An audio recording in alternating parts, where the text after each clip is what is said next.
দীর্ঘদিন ধরে নানা শারীরিক জটিলতায় ভুগছিলেন বিএনপির চেয়ারপারসন বেগম খালেদা জিয়া। রাজধানীর এভার কেয়ার হাসপাতালে নিবিড় পর্যবেক্ষণে থাকার পর মঙ্গলবার সকাল ৬টায় তিনি শেষ নিঃশ্বাস ত্যাগ করেন। মৃত্যুকালে তার বয়স হয়েছিল ৮০ বছর।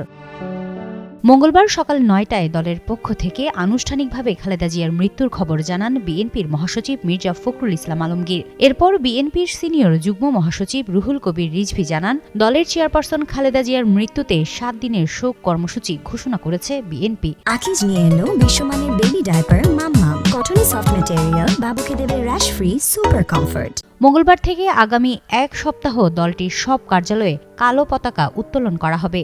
এ সময় দলের নেতাকর্মীরা কালো বেজ ধারণ করবে। এছাড়া নয়াপল্টনের কেন্দ্রীয় কার্যালয় ও গুলশান চেয়ারপারসনের কার্যালয় সহ দেশের সব বিএনপি কার্যালয়ে শোক বই খোলা রাখা হবে।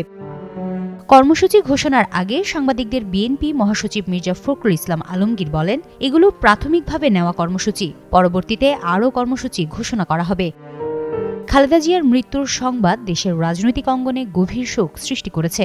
রাজনৈতিক নেতা ও সাধারণ মানুষ সামাজিক যোগাযোগ মাধ্যমে শোকবার্তা প্রকাশ করছেন। রাজনৈতিক নেতারা বলছেন, দেশের জন্য তার ত্যাগ ও অবদান স্মরণীয় হয়ে থাকবে এবং ভবিষ্যৎ প্রজন্মের জন্য শিক্ষণীয় উদাহরণ হয়ে থাকবে। হিমাতুল জান্নাত, যুগান্তর নিউজ।